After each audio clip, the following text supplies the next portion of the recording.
Dua unit kendaraan bermuatan pupuk bersubsidi diamankan aparat TNI di kawasan Gadut, Kabupaten Agam, Sumatera Barat. Pengungkapan kasus ini berawal dari laporan masyarakat terkait dugaan peredaran pupuk bersubsidi di luar ketentuan. Informasi tersebut kemudian ditindaklanjuti unit Intel Kodim 0304 Agam hingga berhasil melakukan penangkapan di lokasi. 3 terduga pelaku berhasil ditangkap sementara 1 orang lainnya kabur dan dalam pengejaran petugas. Aktivitas ilegal ini diduga telah berlangsung cukup lama. Pupuk bersubsidi diperoleh dari sejumlah kios di wilayah Pasaman dan akan dikirim ke Petapahan, Riau untuk dijual kembali dengan harga non-subsidi. Para pelaku membeli pupuk sekitar Rp170.000 per karung dan menjualnya di atas Rp300.000 di luar daerah distribusi resmi. Tersangka ini mengaku bahwa muatan tersebut berisi beras, tetapi karena keterangan yang berbelit-belit kita dalamin ternyata berisi pupuk bersubsidi. Kurang lebih muatannya 6 ton. Jadi mereka mengambil dari kios-kios yang menjual pupuk bersubsidi di wilayah Pasaman, yang rencananya nanti akan dibawa ke Patapahan Riau, nanti dijual di sana dengan harga non subsidi. Untuk proses lebih lanjut, penanganan kasus diserahkan kepada pihak kepolisian untuk penyidikan lebih lanjut.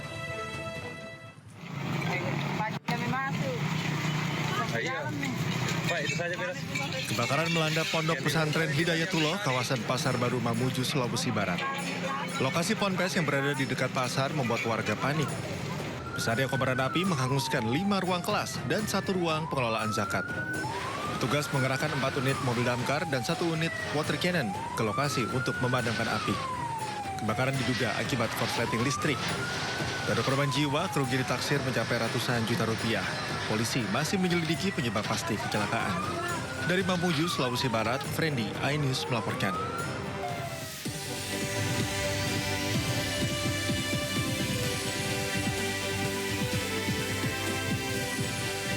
Polisi melepaskan tembakan peringatan dalam penangkapan pelaku tawuran di Petamburan yang kabur ke pemakaman.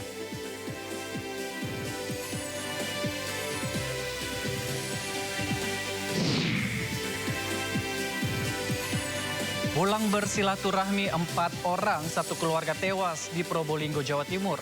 Mobil mereka ditabrak truk trailer yang mengalami remblong.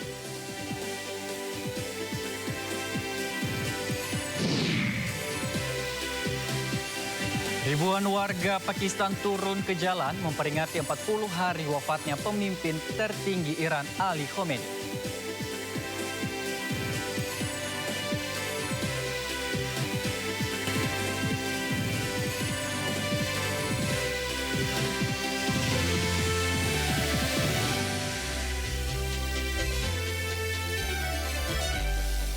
Halo pemirsa, Sindo Malam hadir dengan beragam informasi terkini di tanah air serta mancanegara bersama saya Ari Lase dan inilah Sindo Malam selengkapnya.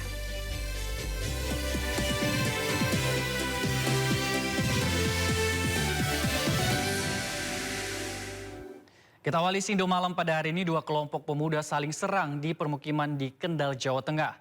Selain membawa senjata tajam, pelaku juga merusak rumah warga dan juga lampu penerangan jalan.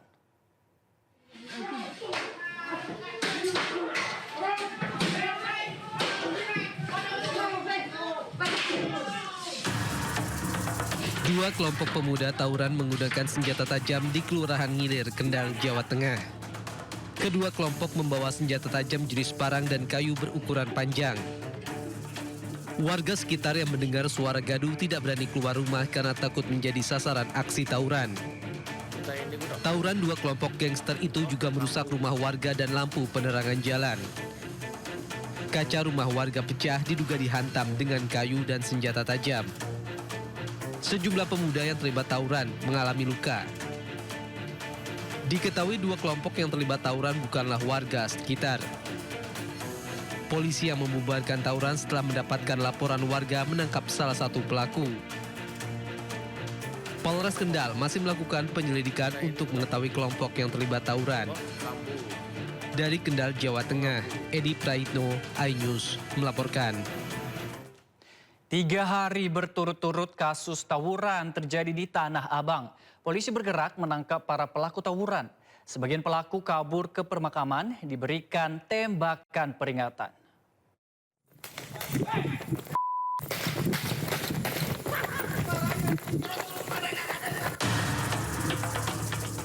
Puser Polsek Metro Tanah Abang mengejar sejumlah remaja terduga pelaku tawuran yang bersembunyi di area tempat pemakaman umum Kober Tanah Abang Minggu malam.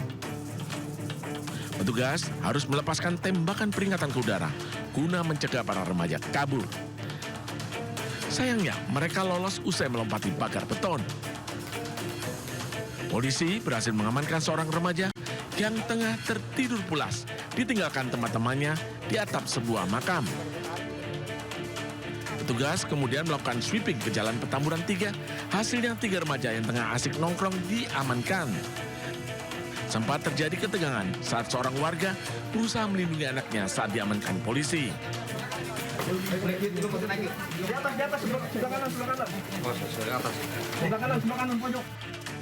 Penggeledahan dilanjutkan di sebuah rumah kosong yang dijadikan markas terselubung para remaja. Ditemukan senjata tajam berukuran besar dan sebuah botol diduga bong alias alat hisap sabu. Bong ini ya? Bong. Aksi sweeping dilakukan polisi merespon tawuran 2 kelompok remaja yang pecah selama 3 hari berturut-turut di depan Pasar Gili-Gili Petamburan yang menyebabkan sebuah lapak pedagang telur dan bengkel ludes terbakar. Kini, para remaja yang terjaring razia dibawa ke Polsek Metro Tanah Abang. Dari Jakarta, Rani Sanjaya, iNews melaporkan. Tak terima di Salib, seorang wanita mencaci pemotor wanita di Mojokerto, Jawa Timur. Pelaku digelandang ke kantor polisi setelah memukul bocah yang dibonceng korban.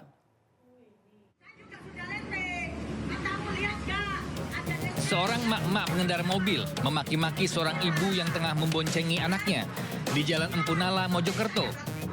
Bahkan akibat emosi yang tak terbendung, mak-mak pemobil sempat memukul kepala anak yang ada di boncengan ibu pemotor. Video cekcok di jalan ini pun viral. Tak terima dengan perlakuan yang dialaminya, korban melapor ke Polres Mojokerto Kota. Polisi bergerak cepat dan mengamankan Inge Mareta, 28 tahun di kawasan Pandaan, Pasuruan. Ia harus menjalani pemeriksaan di unit pidana umum Polres Mojokerto Kota. Pelaku berkilah jika emosinya dipicu karena kaget dan harus berhenti mendadak karena disalip korban dari sebelah kiri. Ibu yang memakai roda 4 itu tidak ada di wilayah kota Mojokerto Kota. Dan akhirnya pada hari Sabtu hari Sabtu tanggal 18 April 2026 ibu yang memakai roda 4 itu telah diamankan kira pukul 21.00 di wilayah Pasuruan. Sementara itu, pelaku juga mengaku saat mengetahui video cekcok viral, ia mengaku merasa ketakutan. Pelaku juga sempat mengatakan permintaan maafnya karena hilaf di kantor polisi kepada korban.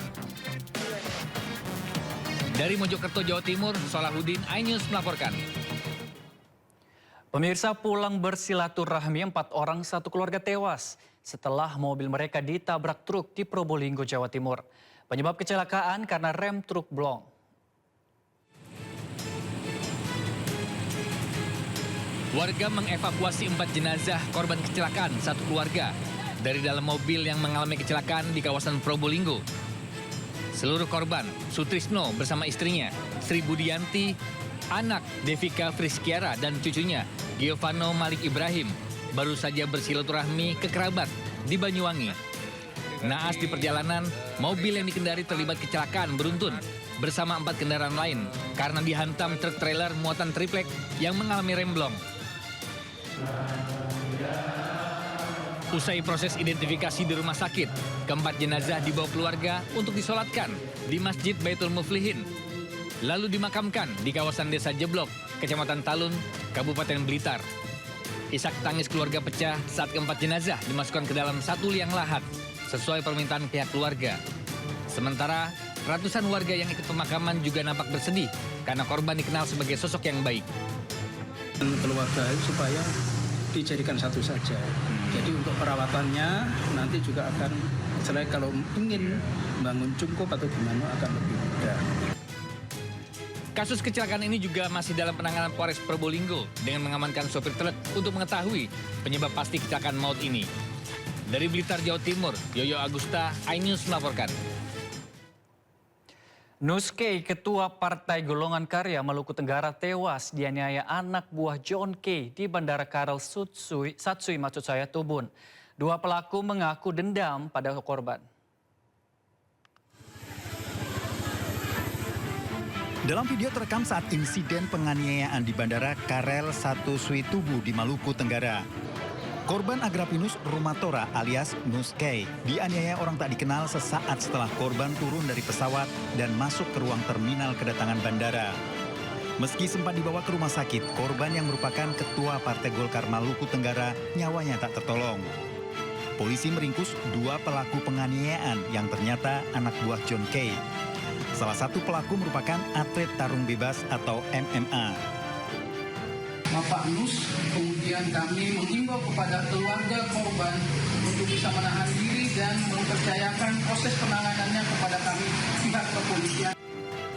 Polisi masih memeriksa motif penusukan pelaku yang mengaku akibat dendam.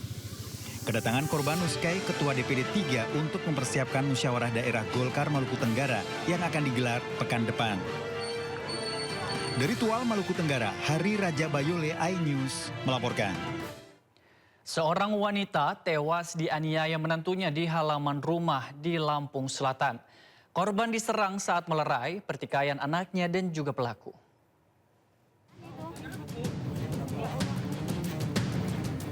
Wanita berusia 62 tahun ini, warga Jati Agung, Lampung Selatan, tergeletak di halaman rumah setelah dianiaya menantunya.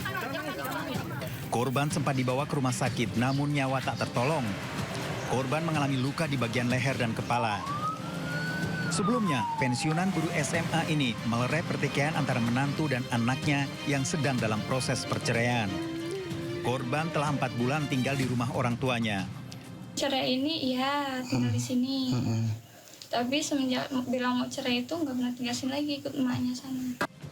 Korban dimakamkan di tempat pemakaman umum Jati Agung. Polisi telah melakukan olah tempat kejadian perkara. Sementara pelaku yang sempat melarikan diri telah menyerahkan ke kantor polisi. Dari Lampung Selatan, Lampung, Andres Avandi, iNews melaporkan. Pemerintah Kabupaten Puncak, Papua Tengah mengaku terkejut setelah mengetahui kelompok kriminal bersenjata atau KKB melakukan penyerangan di wilayah Puncak Provinsi Papua Tengah. Dalam rapat koordinasi ditunjukkan bukti memperlihatkan KKB yang melakukan penyerangan bukan TNI. Bukti ini membantah terkait isu tersebar di media sosial. Ada fakta juga menunjukkan sesama anggota KKB saling menyalahkan satu sama lain terkait tragedi tersebut. Terdapat dua peristiwa berbeda di 14 April lalu. Pertama di desa Kembru dan kedua di desa Jiguinggi Minika. Diharapkan kepada semua pihak untuk menjaga kedamaian dan anak-anak dapat kembali mengikuti kegiatan belajar di sekolah. Ini mereka yang ngomong, OPM khususnya. Memang ya kita juga kaget. Jadi imbauan saya pihak-pihak yang ada di luar, mereka yang lakukan ini juga kan masyarakat mereka. Jadi harap supaya ke depan lagi tidak boleh kita lakukan tindakan kekerasan lah ya. Kita sama-sama menjaga masyarakat agar supaya masyarakat juga hidup damai, hidup sejahtera, anak-anak mereka juga bisa sekolah dengan baik, membangun mereka punya tempat sendiri.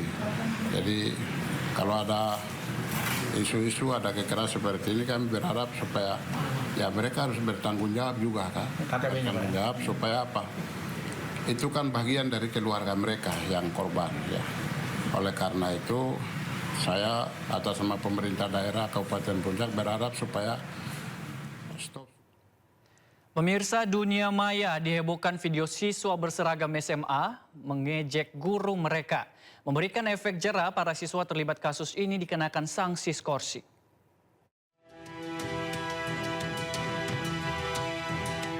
Aksi tak terpuji dilakukan siswa-siswa SMA diunggah di media sosial. Sejumlah siswa melakukan pelecehan terhadap gurunya dengan mengacungkan jari tengah.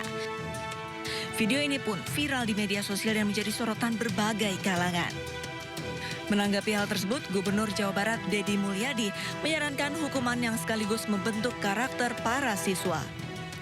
Saya memberikan saran, anak itu tidak skorsing selama 19 hari ini saran. Mudah-mudahan sarannya bisa digunakan. Tapi diberikan hukuman membersihkan halaman sekolah, menyapu dalam setiap hari dan membersihkan toilet. Ini yang saya sarankan. Waktunya bisa 1 bulan, bisa 2 bulan, bisa 3 bulan. Tergantung perkembangan dari anak itu sendiri. Aksi sejumlah siswa sekolah favorit di Purwakarta ini dinilai menciderai nilai-nilai pendidikan dan etika di lingkungan sekolah. Pasca insiden, para siswa yang ada di dalam video langsung meminta maaf. Pihak sekolah pun sudah memberikan langkah disiplin. Para pelaku mendapatkan sanksi skorsing dari pihak sekolah. Dari Purwakarta, Jawa Barat, Irwan Ainus melaporkan. Pemirsa, berhati-hatilah saat membeli ponsel, pastikan beli di toko resmi. Baru-baru ini polisi membongkar penyeludupan ribuan ponsel ilegal merek Amerika hingga Cina. Polisi membongkar sindikat penyeludupan ponsel ilegal di 5 lokasi. Di Kamal Muara, Jakarta Utara, polisi menyita ribuan suku cadang casing, LCD dan baterai ponsel berbagai merek dari sebuah gudang. Polisi juga menemukan ribuan ponsel merek Amerika dan Cina beserta charger dan stiker palsu di ruko penjaringan. Sementara di Kalideres, pemirsa, Jakarta Barat, ditemukan ratusan ponsel rusak yang akan direkondisi dan dijual sebagai ponsel baru. Dari 5 lokasi, sekitar 4.000 ponsel ilegal disita akan dipasarkan ke toko online.